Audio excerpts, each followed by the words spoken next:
tal? Bienvenidos a Voz News. Qué bueno que nos acompañan hoy jueves 11 de julio. Los saluda Karina Yapor. Vamos a los titulares. Algunos asesores del presidente Biden están discutiendo cómo persuadirlo de que se haga a un lado en la campaña presidencial, al tiempo que los demócratas comienzan a analizar una contienda entre Kamala Harris y Donald Trump. Y la inflación baja hasta una décima, hasta el 3% en junio. ¿Significa esto una reducción en las tasas de interés? Lo analizamos con un economista. Además, aumenta la cifra de muertos producto del paso del huracán Beryl por el Caribe y Estados Unidos. Voz News comienza ahora.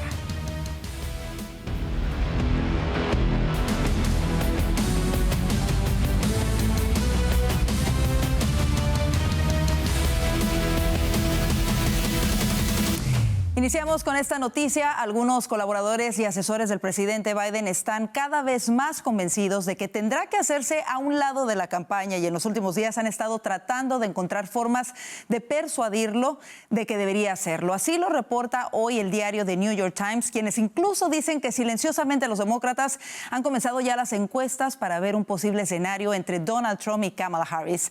Pasamos con mi compañera Vanessa Vallejo, quien desde Washington nos tiene más detalles. Vanessa. Efectivamente, Karina, pues hoy se han publicado 3 reportajes, los 3 realmente devastadores para el presidente Biden y que confirman todos los rumores y todas las especulaciones acerca de la fuerte presión que hay, no solo dentro del Partido Demócrata, sino también dentro de la campaña presidencial para que el presidente Biden se haga a un lado antes de las elecciones de noviembre. Por un lado, hoy se ha publicado un reportaje en el New York Times que asegura que asesores del presidente Biden estarían teniendo reuniones para intentar buscar una forma de convencer al presidente de que se haga a un lado, que se retire de la carrera presidencial. Según este reportaje, entre los asuntos que se han discutido en esas reuniones está el plantearle al presidente o hacerle entender más bien que alguna otra persona podría tener más oportunidades que él de ganarle al expresidente Donald Trump. Y se menciona el nombre de Kamala Harris, que sorprendentemente apenas hasta ahora empieza a tomar fuerza en medio de todas estas especulaciones sobre si el presidente Biden va a continuar o no en la carrera presidencial. Un segundo reportaje del New York Times afirma que la campaña Biden-Harris, que la propia campaña del presidente Biden estaría realizando encuestas muy discretas a votantes para intentar conocer cuáles serían las probabilidades de la vicepresidenta Kamala Harris si se enfrenta al expresidente Donald Trump. Esto pues confirma una vez más que la presión no solo es dentro del partido, sino incluso dentro de la campaña del presidente y que al parecer estarían ya avanzando para conocer cuáles serían las probabilidades de Kamala Harris en una eventual contienda contra Donald Trump. Finalmente, un reportaje de NBC News asegura que 3 asesores del presidente Biden le dijeron a ese diario en condición de anonimato que creen que el presidente Biden tiene 0 posibilidades de ganar esta contienda presidencial, que el ambiente es de preocupación dentro de la campaña del presidente. Hay que aclarar finalmente que aunque cada vez salen más reportes sobre las dudas, sobre las presiones para que el presidente se retire, tanto la Casa Blanca como el presidente Biden siguen diciendo hasta el momento que la campaña presidencial sigue, que él está bien y que puede enfrentar otros 4 años más en la Casa Blanca. Gracias, Vanessa. Y siguiendo con esto, el senador Peter Welch de Vermont se convirtió en el primer demócrata en el Senado de los Estados Unidos en pedir públicamente al presidente Joe Biden que se ponga a un lado y ponga fin a su campaña de reelección. En un artículo de opinión publicado por el Washington Post, Welch argumentó que la desastrosa actuación en el debate de Biden 2 semanas antes había dejado claro que no era el demócrata adecuado para enfrentarse al expresidente republicano Donald Trump en noviembre. Por el bien del país, pido al presidente Biden que se retire de la carrera, escribió Welch. Y tras quedar en evidencia el deterioro cognitivo del presidente, la atención se ha centrado en la entrevista que le realizó el fiscal Robert Hur a Biden en relación a los documentos clasificados en su poder. Hoy el esfuerzo liderado por los republicanos para responsabilizar al fiscal General Merrick Garland por ocultar las cintas de audio del presidente Biden fracasó. La resolución habría multado a Garland con $10,000 por cada día que no entregase las grabaciones de audio de la entrevista del fiscal especial de Biden, en la que parecía, según el fiscal, viejo y anciano. La resolución se llevó a la sala después de que la representante Ana Paulina Luna, republicana por Florida, forzara una votación al considerarla privilegiada. Sin embargo, fracasó en la sala 210 a 204.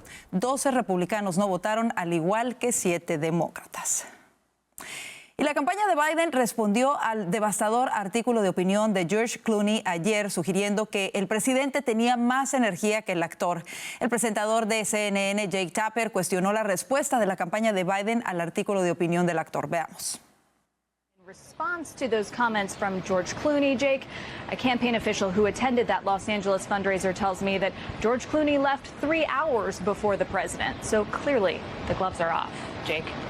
But what does that mean, that George Clooney left 3 hours? What's the point?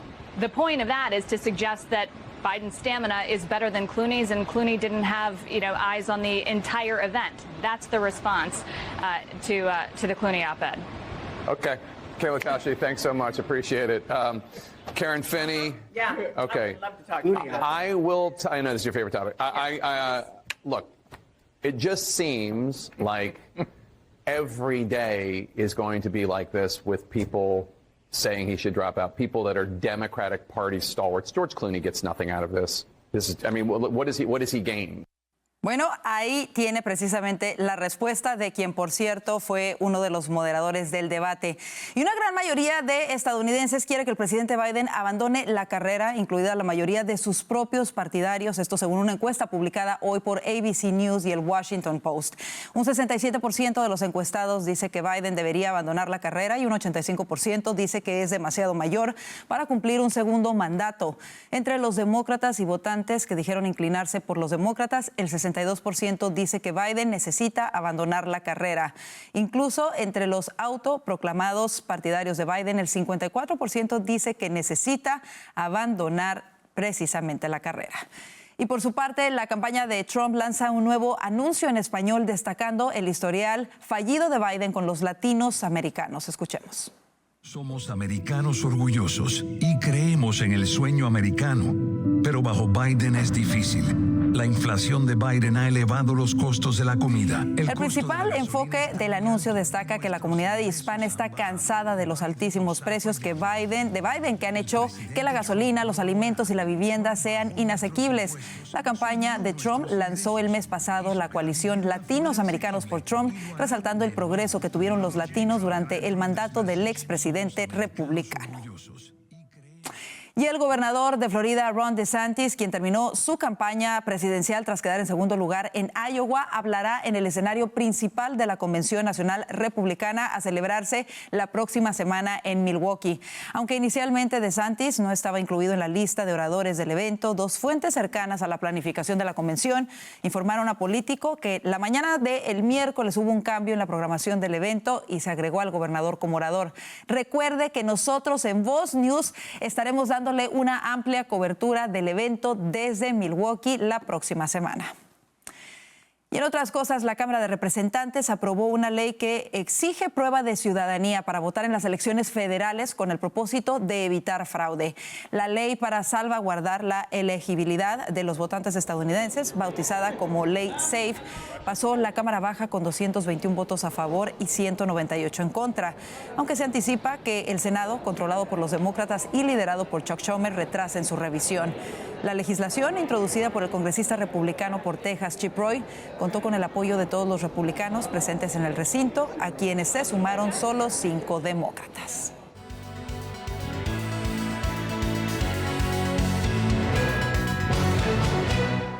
La inflación en Estados Unidos continuó moderándose en junio hasta el 3.0% interanual frente al 3.3% del mes anterior, según el índice de precios al consumo IPC publicado este jueves.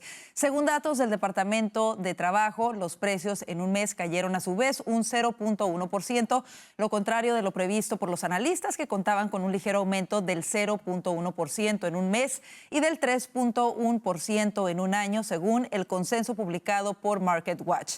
La caída afectó principalmente los precios de la energía, que cayeron 2% en un mes. Dentro de ese sector, los precios de la gasolina se redujeron en 3.8% tras una merma de 3.6% en mayo. En junio, la inflación registró su segundo mes de caída, sin embargo, aún lejos del objetivo del 2% fijado por la Reserva Federal para reducir las tasas de interés. Y precisamente para analizar estas nuevas cifras de la inflación está con nosotros el economista y analista José Arámbula. José, bienvenido de nueva cuenta a Voz News. Y aquí estamos nuevamente, José, con estos ligeros cambios que parecen llegar a cuentagotas para los que estamos esperando un cambio en esas tasas de interés. Empezamos con esa pregunta. Creo que todavía se ve un poco lejano esto, ¿cierto? Bien, esto abre la puerta para que la Reserva Federal, Jerome Powell, no pueda bajar la tasa de interés, sino la redujera, sería de 25 puntos bases para este septiembre. Todavía se ve cauto, él nos ha hablado directamente que no lo va a hacer, sin embargo, allí hay dudas. Podría ser esta reducción de 25 puntos bases y ya al final del año vendrían otra y bueno, consecuente, para el siguiente año vamos a estar viendo reducciones de tasas. Ahora, José, ¿cuál es para tratar de que entendamos mejor y sobre todo la audiencia, cuál es el nivel de inflación comparado con, por ejemplo, hace 4 años o 6 años a lo que tenemos ahora?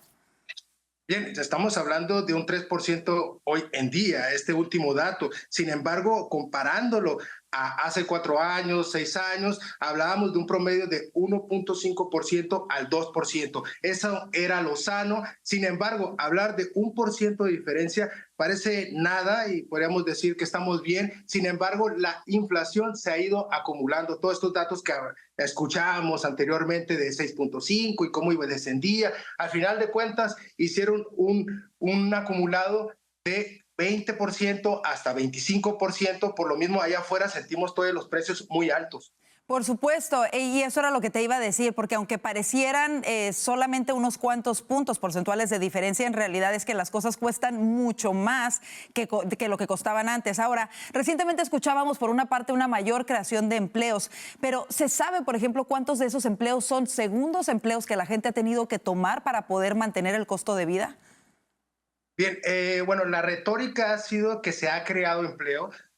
No dudo de que tengamos un mercado laboral todavía sólido, sin embargo, van 2 meses consecutivos al hilo de que va descendiendo y hablar del desempleo, repuntó del 4% al 4.1%. Entonces, no está sano y bueno, la tendencia va a ser de esa manera que vaya reduciéndose. Y bien, hablar de qué tipo de empleos, ¿no? Estamos hablando de empleos a medio tiempo, estamos viendo de que un 2% se ha elevado este tipo de empleo que, bueno, sabemos que no puedes obtener todos los beneficios como si trabajases las 40 horas. Por supuesto. Fíjate que eso es algo que llama la atención y por eso era mi pregunta, porque claro, al hablar de que se crearon más empleos part-time o de medio tiempo, como bien lo señalas, muchas veces es que la gente tiene su trabajo y luego toma otro trabajo porque necesita realmente estar al día con los altos costos. Por otra parte, precisamente como tú lo mencionabas, el mes pasado se registró el récord más alto de solicitudes de beneficio por desempleo en el país desde el año 2021. Creo que esto verdaderamente tiene un impacto, por supuesto, a nivel económico. Ahora, ¿qué tendría que pasar para que volviésemos a ver la economía que teníamos hace 6 o 4 años? Y sobre todo hablando del poder adquisitivo, porque si bien es cierto, a lo mejor no vamos a tener las mismas tasas de interés, pero sí que los estadounidenses pudiésemos tener el mismo poder adquisitivo que teníamos antes. Claro, ¿Qué tan lejos estamos de ello?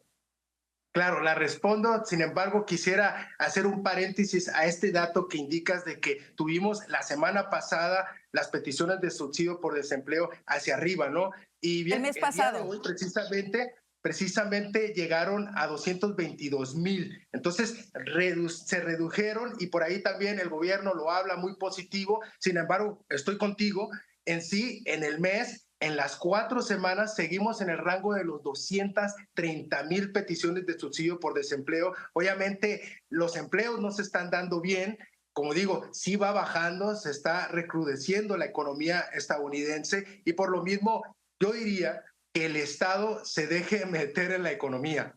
Esa es la solución, menos gasto público. Si gastan más, pues se escucha que hubieron más empleos, sin embargo son empleos de la burocracia, empleos que no se necesitan, que realmente maquillan los números y nos hacen ver una ilusión de que tenemos una mejor economía. Sin embargo, la economía realmente está bajando y volviendo a la primera pregunta de las tasas de interés, te diría que yo soy de los que levanta la mano de que ya no reduzcan la tasa de interés si realmente no era lo propio, que lo ajusten para fin de año, pero que ya lo hagan porque la economía se viene abajo y dura 9 a 12 meses para que realmente hagan efecto esas reducciones de tasas. Necesitamos eso porque si no se nos puede venir una recesión para el siguiente año si no lo hacen apropiadamente, como no hicieron las subidas de tasas cuando se hablaba que iba a ser de transición. La inflación puede ser lo mismo con la economía.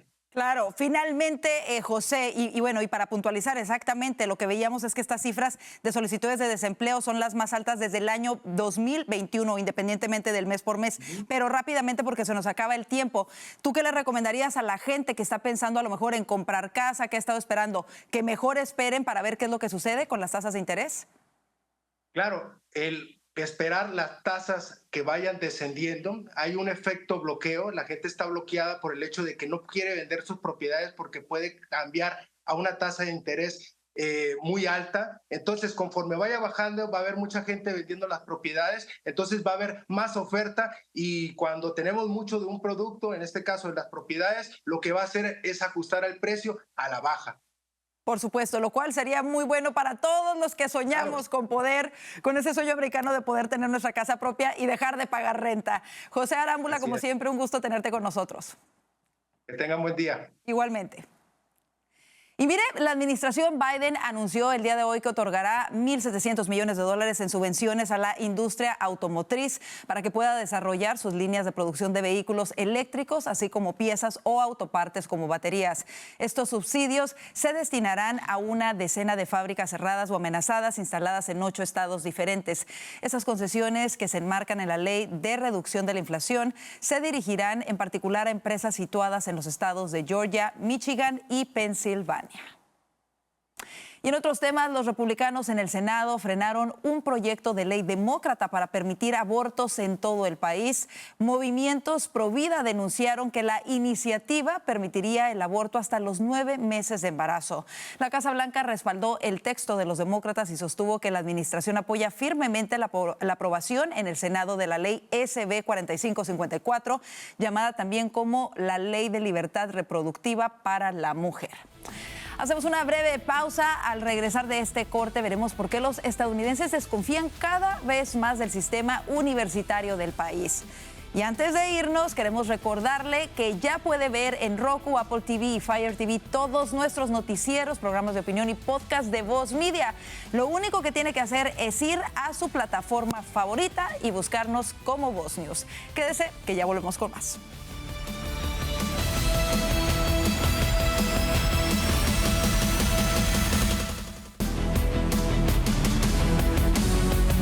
Al menos 8 personas han muerto en Estados Unidos a causa de Beryl, el huracán que el martes ya se había degradado a ciclón subtropical y que antes ocasionó otras 10 víctimas a su paso por el Caribe.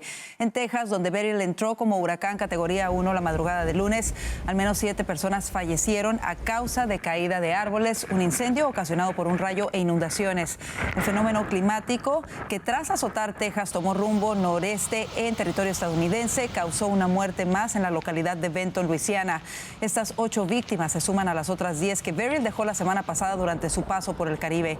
La Agencia de los Estados Unidos para el Desarrollo Internacional anunció que entregará $4.5 millones de ayuda humanitaria para San Vicente, las Granadinas, Jamaica y Granada. En otras cosas, ¿sabía usted que la confianza de los estadounidenses en el sistema educativo superior ha bajado considerablemente? Bueno, vamos con mi compañera Verónica Silveri, quien nos cuenta más sobre lo que revela un reciente estudio sobre este tema. Verónica.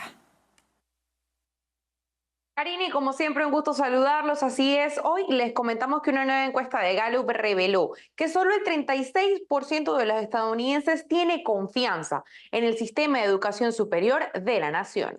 Este nivel ha ido cayendo de forma constante desde 2015, cuando más de la mitad, es decir, el 57% de los americanos aseguró tener confianza en los estudios universitarios. Según el informe, una proporción cada vez mayor de adultos estadounidenses dice que tienen poca o ninguna confianza en la educación superior. El sondeo reveló que el 67% de los encuestados aseguró que el sistema de educación superior de los Estados Unidos va en la dirección equivocada. El 31% dice que va en la dirección correcta. El 30% de los encuestados indicó que la universidad es demasiado cara, otro 24% siente que los estudiantes no están siendo educados adecuadamente o no se les está enseñando lo que necesitan para tener éxito. El sondeo también reveló que de los estadounidenses que carecen de confianza en la educación superior, el 41% menciona que las universidades son demasiado progresistas y están tratando de adoctrinar o lavar el cerebro a los estudiantes. También aseguró que los estadounidenses dicen que las universidades no permiten que los estudiantes piensen por sí mismos como razones de sus opiniones. Con esta información volvemos con ustedes a los estudios, Karina. Gracias, Verónica. Y mire, Estados Unidos impuso sanciones a la banda criminal venezolana Tren de Aragua, un grupo delictivo que inició desde una prisión y se ha extendido por toda América Latina y ahora en este país.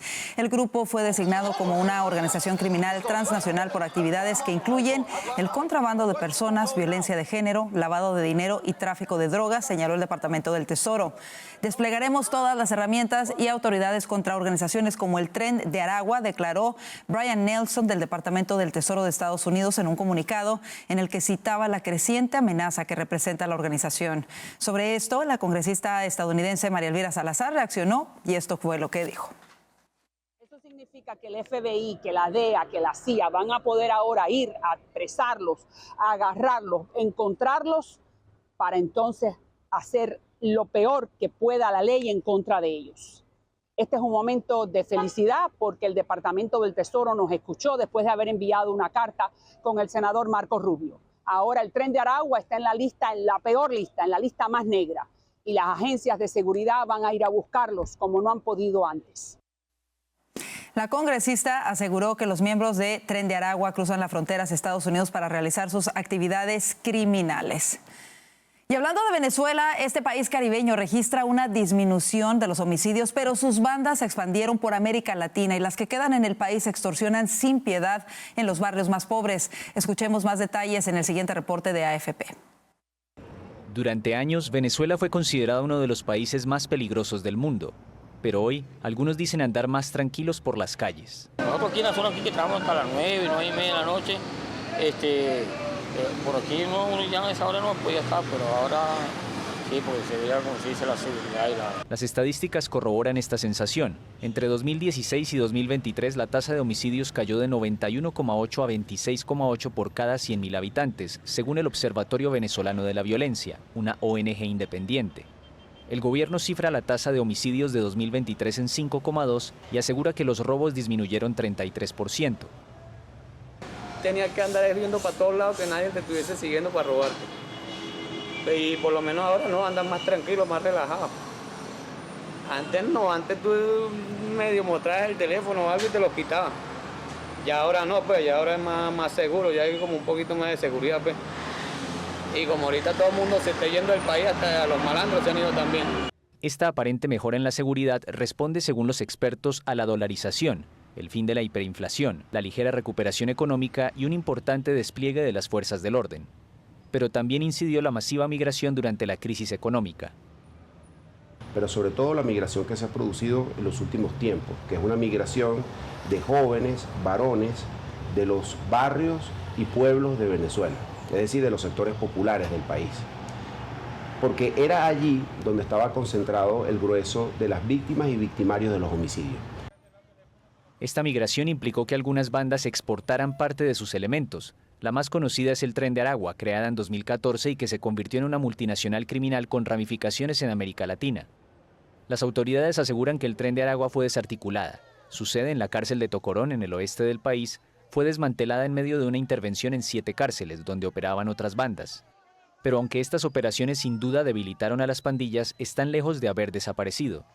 Mientras los robos disminuyen, aumenta la extorsión, y barrios aparentemente tranquilos son en realidad controlados por bandas.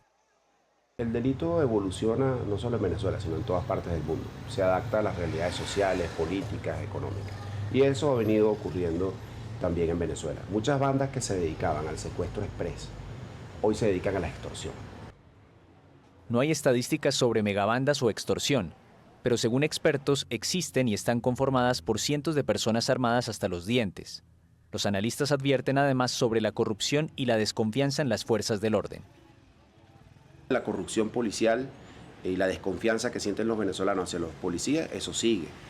La corrupción en el sistema de justicia, la impunidad en fiscalía, tribunales, sigue. El problema carcelario, aunque se han tomado algunas medidas, pareciera que también sigue el desastre carcelario. Entonces tienes montada la bomba de tiempo. Y mire, vamos a otras cosas. El presidente ucraniano Volodymyr Zelensky pidió este jueves a los líderes de la OTAN que eliminen todas las restricciones a los ataques de Kiev en territorio ruso con armas occidentales. Esto al margen de la cumbre de la Alianza Atlántica en Washington, D.C. Si queremos ganar, si queremos imponernos, si queremos salvar nuestro país y defenderlo, debemos eliminar todas las restricciones, declaró Zelensky en Washington a propósito de la cumbre de la OTAN en Estados Unidos. Y en otras cosas, una pelea estalló después del Uruguay-Colombia en las gradas del Bank of America Stadium en Charlotte tras la victoria de los cafeteros 1-0 que les dio el pase a la final de la Copa América 2024. El triunfo de la selección colombiana y selló su pase hacia la final de la Copa América fue empañado por la violencia luego de que varios jugadores uruguayos se lanzaran a las gradas para intercambiar golpes con la audiencia rival. Se desconocen los motivos que provocaron la riña y que provocó el arresto de varios aficionados colombianos, esto según DirecTV. Hacemos una breve pausa, quédese con nosotros. Ya están listos nuestros analistas para profundizar en los temas que hacen titulares hoy. Ya volvemos.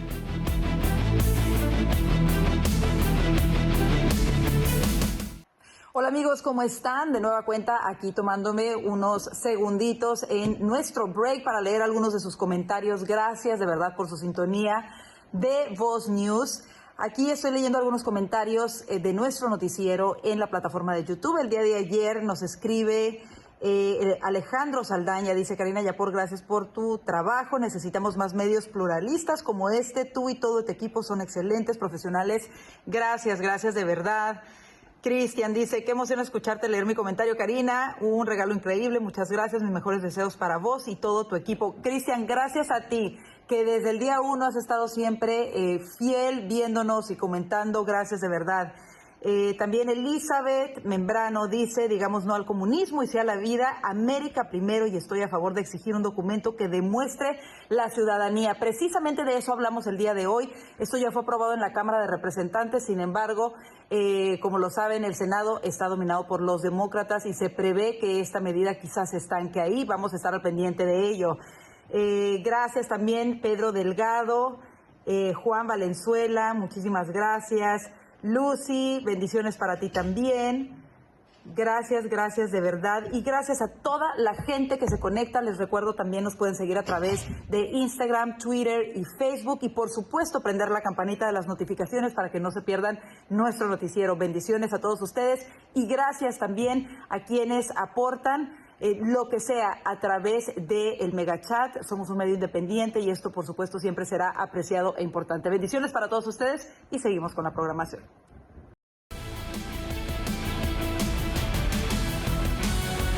Como lo mencionábamos, algunos colaboradores y asesores del presidente Biden están cada vez más convencidos de que tendrá que hacerse a un lado de la campaña y en los últimos días han estado tratando de encontrar formas de persuadirlo de que debería hacerlo. Para hablar de ello, están con nosotros el día de hoy Alfonso Aguilar, abogado y analista político de Voz, Vanessa Vallejo, analista político de Voz, y Orlando Avendaño, periodista y analista político de Voz. Bienvenidos.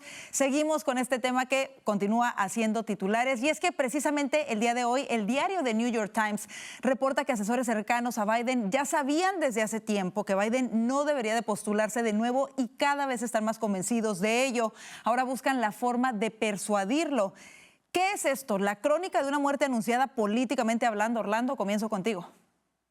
Bueno, yo no sé si la crónica de una muerte anunciada era que el Partido Demócrata iba a tirar a Biden debajo del autobús, porque al final uno supondría que el Partido Demócrata sabía lo que estaba haciendo, ¿no? Porque las limitaciones cognitivas de Biden, los problemas, sus claras discapacidades para asumir el cargo no son de ahora. No obstante, bueno, ha quedado expuesto y ahora vemos cómo todo el partido está trabajando para sacarlo. No son días alentadores para Biden, cada vez se oscurece mucho más el panorama. Vimos cómo ayer, reportaba Axios, si no me equivoco, la campaña de Biden estaba tratando de anticipar una eventual revuelta de los delegados, que por cierto están pidiendo que los dejen votar de acuerdo a su conciencia. Vimos cómo esta mañana, creo que era el New York Times, que reportaba que George Clooney consultó su carta con el expresidente Obama, quien, por cierto, no la alentó, pero no la desestimó. Es decir, la alentó, diría yo. Entonces, mira, yo creo que es claro lo que estamos viendo. Es una insistente voluntad de todo el partido. Yo creo que ya esto es transversal, va desde la élite hasta las bases. Las encuestas dicen que la mayoría de los militantes, de los adscritos al partido, pues consideran que Biden no debería ser el candidato. Ya es cuestión de que Biden tome la decisión y creo que la va a terminar tomando. Nada más. Por eso no es inevitable, porque sí es verdad, las élites están pidiendo que se retire. Barack Obama da la impresión, por distintas fuentes, que aparentemente está poniendo presión a través de su equipo, ¿verdad? Muchos estrategas, algunos que públicamente, como David Axelrod, han dicho que Biden tiene que retirarse, pero aparentemente otros lo están haciendo tras bastidores. Para esta conferencia de prensa que se está llevando a cabo, aparentemente incluso se han puesto en contacto con periodistas para que le hagan preguntas fuertes, difíciles a Joe Biden para que quede mal. Pero yo no creo que es inevitable, porque hemos visto esta semana los miembros demócratas de la Cámara reuniéndose y no hay consenso. En un momento, un congresista que salió de la reunión dijo que no están en la misma página, es que no están en el mismo libro. O sea, así son las diferencias. Y en el Senado está pasando lo mismo. Entonces, yo creo que si la mayoría, para que él sienta esa presión, necesita que la mayoría del liderato político demócrata le pida la renuncia, y eso todavía no está sucediendo. Fíjense que eso a mí me llama mucho la atención, y aquí hay dos puntos. Bueno, incluso el New York Times reporta también que calladamente ya han estado realizando los demócratas un sondeo de un panorama entre Harris en contra de Donald Trump. Lo que me llama la atención es entonces por qué negarlo hacia el exterior. Vimos incluso que hoy la Casa Blanca respondió a la carta de George Clooney diciendo que Biden tenía más energía que el actor durante ese evento. ¿A quién creen que engañan y por qué vemos este camuflaje por parte de la Casa Blanca, Vanessa? Pues porque quieren seguir en la carrera presidencial y no les queda más que pues negar todo lo que está pasando e insistir en que el presidente Biden está muy bien. Ahora, yo entiendo toda la bulla y la expectativa que genera todo esto, pero acá hay muchos factores. Es decir, los que están callados son también muy poderosos y hay muchos factores que mucha gente ni siquiera está poniendo sobre la mesa cuando habla de esto. Por ejemplo, esta mañana veía la entrevista a una señora que hacía parte de la campaña, que hace parte de la campaña del presidente Biden, y que decía que ella ha recorrido las calles de su estado y que ella recorrió las calles por Biden, no por otra persona, y que cuando ella votó en las primarias votó por Biden, no por otra persona, y que ella entendía que el presidente Biden tenía problemas, pero que no tenía ningún sentido cambiarle de la nada al candidato. Y creo que Alfonso lo mencionaba hace poco del trabajo tan bueno que tienen, o tan grande y tan fuerte que tienen los demócratas en esas bases, y toda esa gente que sale con eso pues tiene toda la razón. Lo que yo sí creo es que ahorita se está abriendo una puerta muy interesante. Esta mañana vimos a Jen Psaki, la exsecretaria de prensa de la Casa Blanca, diciendo que Kamala es un buen nombre, pero que este país no está preparado para ella porque es muy racista y muy sexista. ¿Qué es lo que veo yo? Que ahora los medios no solo van a empezar no solo van a estar atacando a Biden, que esto no es un ataque, pero pues para decirlo de alguna forma, sino que van a empezar a empujar a Kamala como forma de sacar a Biden, porque uno de los problemas era, no hay quien lo reemplace, creo que van a empezar a subir a Kamala. Y una cosa es Kamala sola, otra cosa es Kamala con los medios de comunicación, porque los medios de comunicación quitan y ponen presidentes, que es lo que estamos viendo hasta ahora. Si después del debate los medios se hubieran quedado callados, aquí no estaría pasando esto. Entonces, esta nueva Kamala con los medios de comunicación me parece que abre una ventana muy interesante. Sí, y fíjate que retomando un poco la primera parte de lo que estabas mencionando, Vanessa, el punto importante aquí también creo que es que a pesar de que Biden ha tenido tan malos resultados durante su gestión como presidente en la economía, la inmigración, la educación, en seguridad nacional y en mantener la paz en el mundo, los números de Trump parecieran no subir en proporción a ello. ¿Por qué? ¿A qué se debe esto? Ahora, los demócratas utilizan siempre la frase de que Trump es una amenaza a la democracia. ¿Cómo debería responder la campaña republicana, la campaña de Trump? Y esta es una pregunta para todos. Bueno, yo creo que hay un sector del electorado que detesta a Trump simplemente por su forma de ser, por quien es, y jamás lo va a apoyar independientemente de los resultados de cualquier administración, ¿no? Porque es lo que tú dices, Karina, la reacción lógica a lo que ha sido la administración Biden es apoyar a Trump, sobre todo sabiendo cómo fue la presidencia de Donald Trump. Ahí no es donde está Donald Trump buscando apoyo ni votos, ¿no? Es en el voto independiente que hemos visto que ha tenido un impacto importante, y yo creo que esa brecha se va a seguir marcando y va a seguir subiendo. Yo quiero mencionar algo rapidito antes de que Alfonso me conteste y me diga que estoy equivocado. Pero no, quiero mencionar a Chuck Schumer. Schumer asomó ayer, bueno, esto según revelan los medios, con donantes que él apoyaría. Está hablando directamente con donantes diciendo que él apoyaría un ticket donde no esté Joe Biden. Esto no es cualquier cosa. Y no creo que sea algo aislado. Entonces yo no diría que el Senado no ha decidido. Nuevamente, lo dijo el mismo George Clooney. Vamos a citar a George Clooney en su carta. Pero Orlando, yo no, lo que pasa es que la diferencia que tenemos, yo reconozco que es posible que se retire, pero al mismo tiempo reconozco que no es inevitable. Entonces yo creo que todos están hablando con los donantes, con distintas personas, pero hasta que no hay un reclamo público, él no se va a retirar. Hoy mismo, antes de la conferencia de prensa, la Casa Blanca ha despachado a oficinas senatoriales y congresionales, asesores del presidente de alto nivel, para tratar de zanjar diferencias o decir, miren, no se preocupen, Joe puede ganar. O sea que esto no está tan claro. Y un punto que decía Vanessa, que es muy importante, aquí hay un sector del partido que le tiene una lealtad casi religiosa a Joe Biden, que piensan que él es el único que puede vencer ante Donald Trump. Y no se van a echar a un lado. O sea que no es, y lo dije desde el principio, desde que empezó esto no es algo fácil. Los partidos, y es importante que la audiencia lo entienda, los partidos en Estados Unidos no son como partidos en América Latina, en Europa, donde hay un liderazgo del partido que realmente impone disciplina y todos los miembros tienen que seguirla.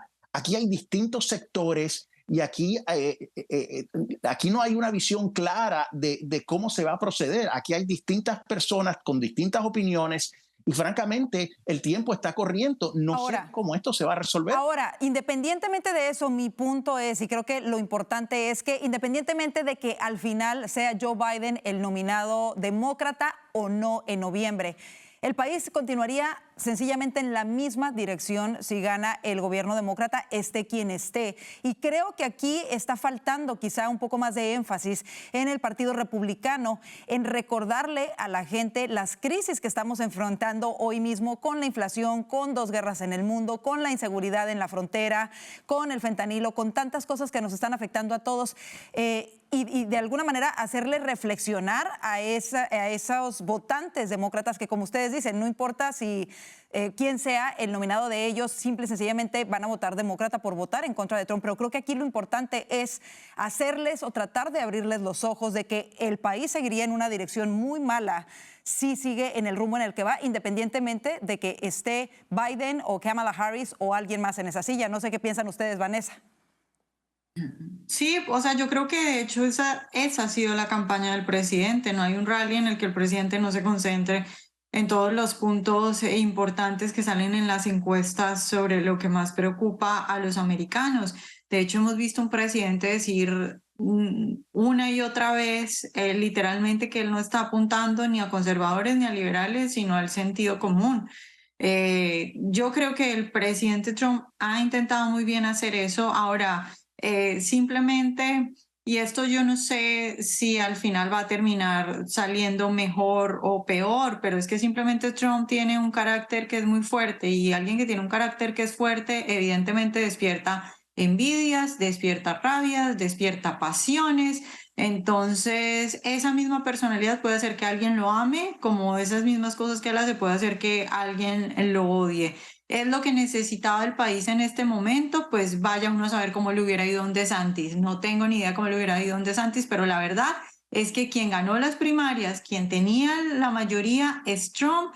Y eso es lo que tenemos. Creo que el presidente lo está haciendo bien, que está enfocándose en esos puntos. Pero sabes también, Karina, es que cuando el enemigo se está autodestruyendo, inmolando, echándose gasolina encima y prendiéndose en fuego, tú no le quieres quitar la atención a eso. O sea, Trump va a seguir teniendo sus rallies. Ahora tenemos la convención la semana que viene en Milwaukee, va a hablar de la agenda republicana. Pero los demócratas se están autodestruyendo, entonces están haciendo la campaña por los republicanos. Entonces, ¿para qué quitarle la atención?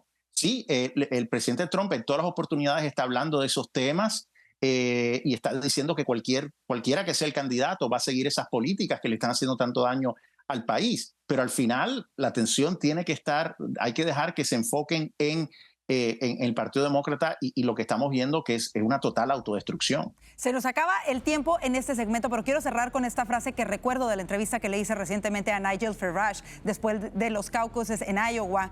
Y él decía esto: quizá Donald Trump no le caiga bien, usted no lo va a llevar a sentarse en el sofá de su cama, de su casa, no se lo va a presentar a su mamá, pero este país necesita y el mundo necesita a alguien que sepa cómo volver a poner orden. Me quedo con esa frase. Vámonos a un corte comercial y usted no se mueva de su asiento, que ya regresamos para seguir analizando los temas que hacen titulares hoy.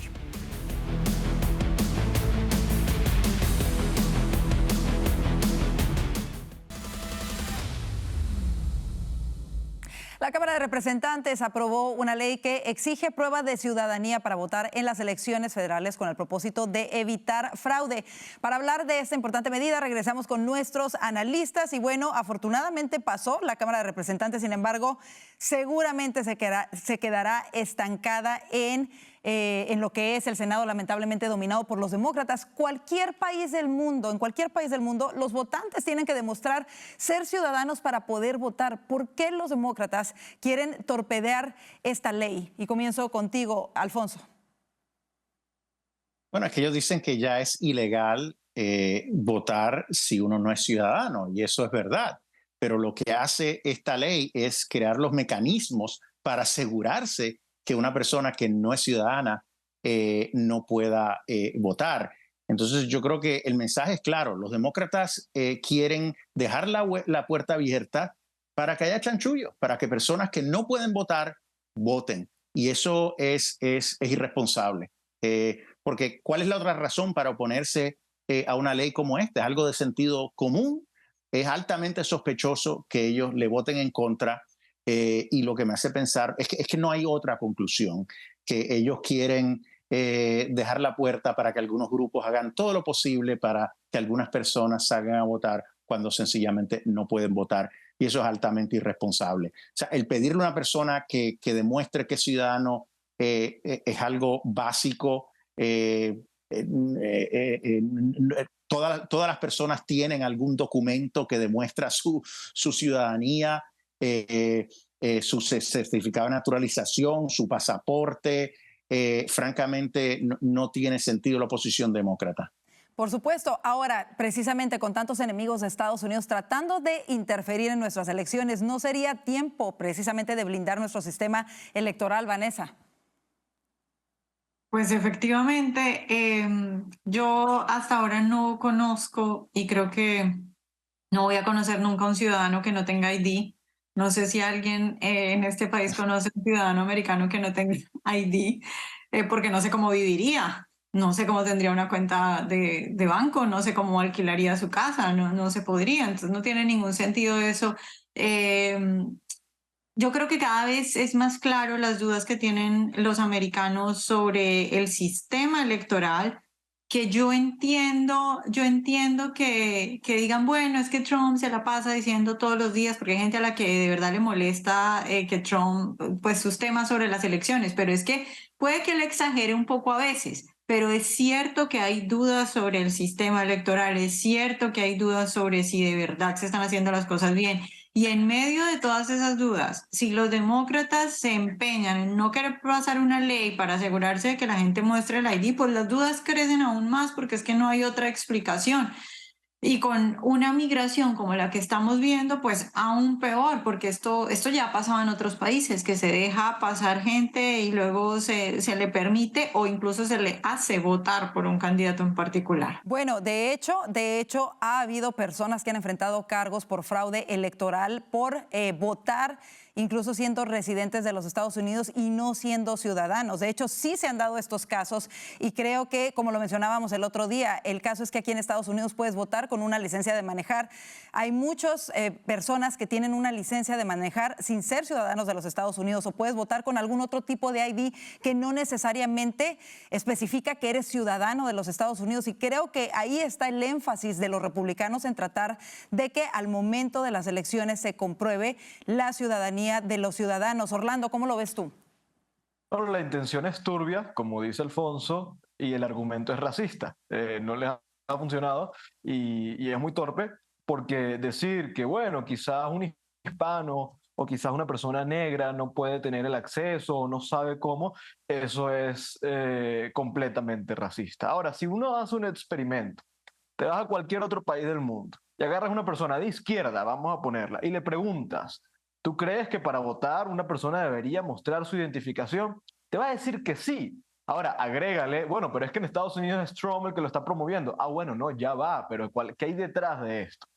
Entonces, es evidente que la razón para ir en contra es ideológica, hay una intención, nuevamente 2 más 2 es 4, vemos cómo esta administración ha desatendido por completo la frontera, promoviendo lo que Trump ha llamado muy acertadamente una invasión completamente sin criterio, y por el otro lado dicen, bueno, no es necesario presentar el ID.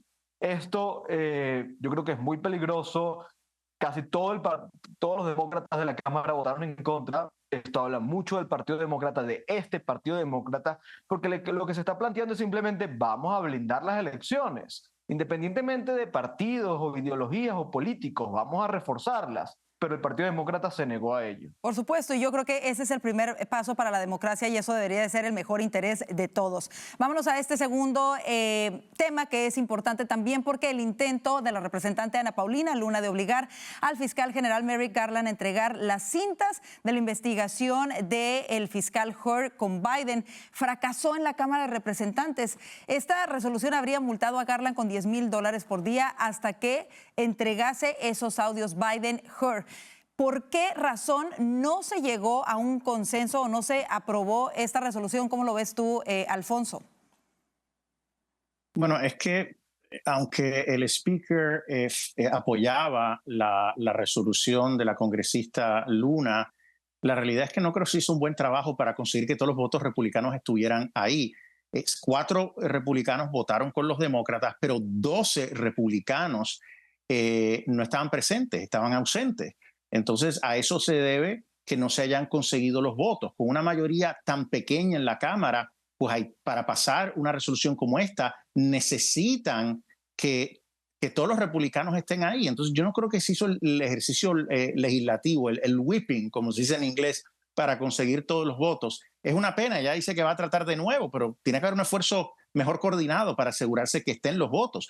Los que votaron, la inmensa mayoría de republicanos, prácticamente todos, con excepción de 4, votaron a favor.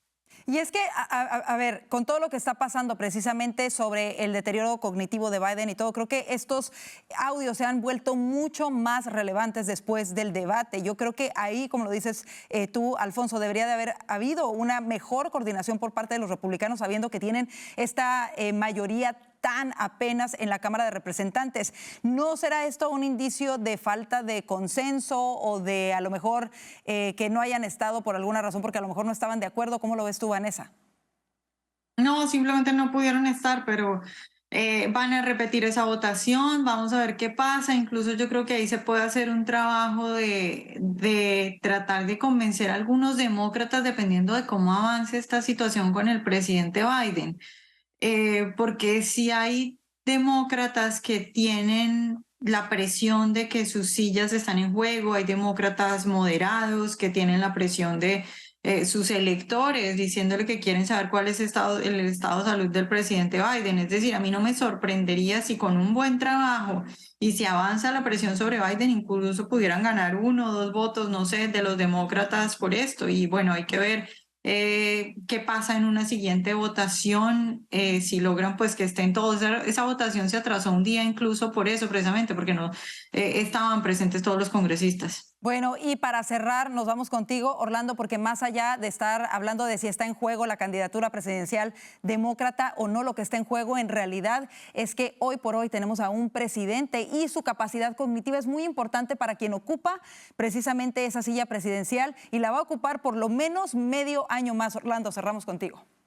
Yo estoy de acuerdo con Vane. Yo creo que este es un momento en el que los demócratas deberían sumarse a este tipo de iniciativas. Estamos viendo cómo públicamente los medios y activistas y congresistas están presionando, pero a ver, la presión contra Garland no se trata de nada personal, ni ideológico, ni político. Es que la demanda que hay es también entender qué está sucediendo con el presidente, que hasta hace 3 semanas era una demanda exclusivamente del Partido Republicano, ahora parece que es más transversal. Bueno, pero, Orlando, pero es más complicado porque si se consiguen escuchar el audio y se escucha un presidente débil, desorientado, pues pudiera evidenciar que el aparato oficial del gobierno participó del encubrimiento. Por eso los demócratas no van a querer apoyar este punto. Es evidente este punto. Bueno, pero por eso los demócratas no lo van a apoyar. Bueno, pero yo creo que hay un sector del partido que está denunciando eso, que está demandando eso. Yo creo que cuando vemos... Puede ser una forma de lavarse las manos o de decir un congresista o un senador a la gente que le está presionando, decir, ok, tal vez se me pasó, pero ahora que todo esto está pasando y que estoy abriendo los ojos, porque muchos lo que están fingiendo es sorpresa. Entonces, ahora que estoy abriendo los ojos, voy a poner mi granito de arena y voto por esto. No sé, son ideas. Bueno, pues veremos cuando se lleve a cabo. Asientos. Nada, veremos cuando se lleve a cabo la próxima votación. Ojalá que se apruebe porque de verdad, definitivamente esto es en el mejor interés de todos los estadounidenses, saber y escuchar esa grabación para poder ver realmente el estado del presidente, que lo hemos visto ya obviamente durante el debate y lo hemos visto a lo largo de los meses en sus actuaciones públicas, pero esa investigación en particular es sumamente importante por lo que dijo el fiscal Hur. Gracias, como siempre, Alfonso Aguilar, Vanessa Vallejo y Orlando Avendaño por estar con nosotros. Hemos llegado así al final de esta emisión. Se nos termina el tiempo, pero antes de despedirnos queremos invitarlos a suscribirse a nuestro canal de YouTube y, por supuesto, todas nuestras plataformas. Aquí las tiene en pantalla para que no se pierda nada de la información de Voz Media. Recuerde también que ya puede vernos a través de Fire TV, Roku TV y Apple TV. Cuídese mucho, que tenga una excelente noche y, si Dios lo permite, nos vemos mañana. Bendiciones.